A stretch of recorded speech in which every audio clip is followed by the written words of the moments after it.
Hello students, welcome back. आज हम फिर से हाजिर हैं आप लोगों के पास आपका ये 9th लेक्चर लेकर, जिसके अंदर हम बायोमॉलिक्यूल चैप्टर से जो है प्रीवियस बोर्ड के क्वेश्चन जो हैं वो डिस्कस कर रहे हैं। तो आई एम श्योर कि आप लोगों को ये सेशन काफ़ी इंटरेस्टिंग और यूज़फुल लगा होगा। तो आज के सेशन में हम बाकी क्वेश्चंस को डील करते हैं। We are on 11th question, so let us move on to this question, and the question is, as you can see on your screen, that 11th question is write two main functions of carbohydrates in plants. Students यहाँ सवाल पूछा गया कि plants यानी कि जो पौधे हैं उनके अंदर कार्बोहाइड्रेट्स का क्या इंपॉर्टेंट फंक्शंस हैं। आपसे दो फंक्शंस पूछे गए हैं, सो लेट अस डिस्कस देम। उसमें हम देख सकते हैं पहला जो पॉइंट है इसमें वो है polysaccharides such as starch serve as storage molecule.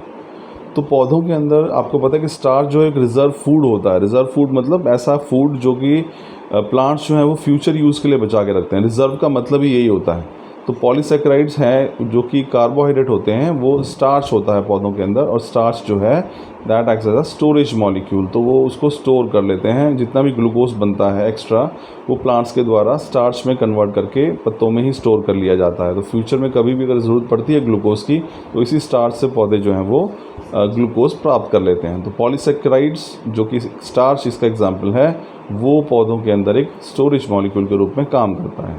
Second point देखिए, cellulose a polysaccharide is used to build a cell wall. तो ये भी बहुत इंपॉर्टेंट है। सेल्यूलोज जितनी भी सेल वॉल होती हैं वो वास्तव में प्लांट्स के अंदर सेल्यूलोज की बनी होती है। तो ये एक प्रकार से बिल्डिंग मटेरियल होता है सेल वॉल का। तो ये भी एक इम्पॉर्टेंट फंक्शन है कार्बोहाइड्रेट्स का प्लांट्स के अंदर।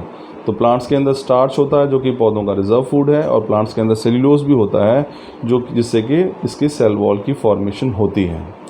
सो सेकेंड क्वेश्चन पे देखते हैं, नेक्स्ट क्वेश्चन देखते हैं। 12th question, classify the following into monosaccharides and disaccharides. तो आपके सामने कुछ कंपाउंड्स के नाम दिए हुए हैं, केमिकल्स के नाम आप देख सकते हैं स्क्रीन पे। राइबोस है, 2-डीऑक्सीराइबोस है, माल्टोस है, गैलेक्टोस है, फ्रक्टोस है और लैक्टोस है। इनके अंदर से आपको इनको कैटेगराइज करना है कि इसमें मोनोसेकेराइड्स जो है वो कौन कौन से हैं और डाइसेकेराइड्स कौन कौन से हैं। तो मोनोसेकेराइड्स देखिए, राइबोस इज़ अ मोनोसेकेराइड। 2-डीऑक्सीराइबोस, ध्यान रखिए राइबोस शुगर जो है वो आरएनए में मिलता है, और 2-डीऑक्सीराइबोस जो है वो डीएनए में मिलता है। और गैलेक्टोज है, और दूसरा नेक्स्ट हमारे पास है fructose. These are all monosaccharides. और डाइसेकेराइड्स यहाँ पे कौन से हैं? माल्टोज और लैक्टोज। तो इस प्रकार से हम इनको क्लासीफाई कर सकते हैं। नेक्स्ट क्वेश्चन देखिए, आपके पास एक्चुअली पहला सी पार्ट का फर्स्ट क्वेश्चन है, और आपको ये 2013 में सवाल पूछा गया था बोर्ड के अंदर। तो क्वेश्चन देखिए, name the different types of RNA molecules found in cell organism. Students, ये क्वेश्चन हम पहले भी डिस्कस कर चुके हैं कि जो सेल ऑर्गेनिजम्स होते हैं उनमें 3 प्रकार के आरएनए मिलते हैं। पहला है ट्रांसफर आरएनए, जिसे आप टीआरएनए भी लिखते हैं, तो आप देख सकते हैं स्क्रीन पे। दूसरा है मैसेंजर आरएनए, जिसको हम mRNA, M for messenger, and third is ribosomal RNA. ये 3 प्रकार के आरएनए हैं जो प्लांट्स के अंदर आरएनए के टाइप्स हो सकते हैं। ये हमारे पास है transfer RNA, messenger RNA and ribosomal RNA.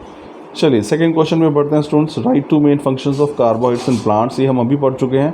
Polysaccharides जो हैं वो स्टोरेज मॉलिक्यूल होते हैं, यानी कि वो स्टार्च जो है पौधों के अंदर वो एक पॉलीसेकेराइड है जो कि उनमें एक रिजर्व फूड की तरह काम करता है। सेल्यूलोज जो है that it is the main component of the cell wall of plants. तो स्टार्च और सेल्यूलोज दो की कार्बोहाइड्रेट्स हैं, वो पौधों के अंदर रिजर्व फूड और साथ में सेल वॉल की फॉर्मेशन में हेल्प करते हैं। नेक्स्ट क्वेश्चन देखिए students, third question, what are essential and non essential amino acids, give 2 examples of each type. ये क्वेश्चन 2014 में भी पूछा गया है और 2008 में भी पूछा गया है।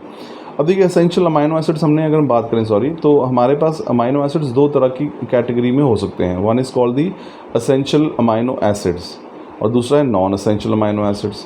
तो नॉन एसेंशियल हमारे पास कौन से होंगे? नॉन एसेंशियल वो हैं जो कि हमारी बॉडी अपने आप बना लेती है, ठीक है, वो नॉन एसेंशियल है, उसको वो हमारे लिए इतने इंपॉर्टेंट नहीं मान सकते हम उनको। लेकिन एसेंशियल अमाइनो एसिड्स कौन से हैं? जो हमारी बॉडी नहीं बना पाती।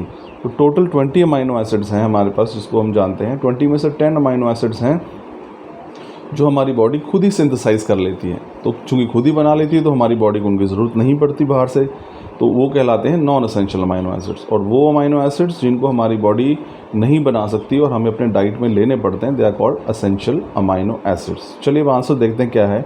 Essential amino acids are required by human body. जो एसेंशियल अमाइनो एसिड्स है हमारी बॉडी को उसकी आवश्यकता पड़ती है, but they cannot be synthesized in our body.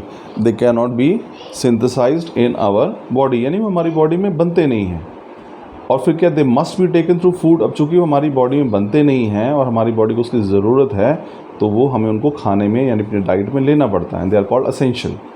Example है वेलाइन एंड ल्यूसिन। ये नाम ध्यान रखिएगा, दो एटलीस्ट आपको पता होने चाहिए। तो वेलाइन और ल्यूसिन जो है, they are examples of essential amino acids. Similarly we have non essential amino acids, so they are required by the human body but they can be synthesized in a body. यानी non essential amino acids कौन से हैं, जो ज़रूरी नहीं हैं क्योंकि हमारी बॉडी उनको खुद ही बना लेती है। एग्जाम्पल है ग्लाइसिन और एलानिन। तो एलानिन और ग्लाइसिन जो है, these are example of non essential amino acids. चलिए स्टूडेंट्स, अपने नेक्स्ट क्वेश्चन में बढ़ते हैं। वो है फोर्थ क्वेश्चन। क्वेश्चन देखिए, what type of bonding helps in stabilizing the alpha helix structure of proteins. अब ये सवाल आपसे 2013 में पूछा गया है। It's important. देखिए क्या है, the hydrogen bonds form between NH group of each amino acid residue and the CO group of SN turns of helix helps in stabilizing the helix structure। तो यानी कहने का मतलब क्या है कि अल्फा हेलिक्स स्ट्रक्चर के अंदर जो हाइड्रोजन बॉन्ड बनती है, वही हाइड्रोजन बॉन्ड किसमें बनेगी, NH ग्रुप जो है एक अमाइनो एसिड के और CO ग्रुप जो है दूसरे अमाइनो एसिड के बीच में जो हाइड्रोजन बॉन्डिंग बनती है, वही अल्फा हेलिक्स स्ट्रक्चर जो प्रोटीन्स के होते हैं उनको क्या करती है, स्टेबलाइज करती है। स्टूडेंट्स, आज के लिए इस सेशन के लिए इतना ही। नेक्स्ट सेशन में हम फिर आगे बढ़ेंगे। Thank you.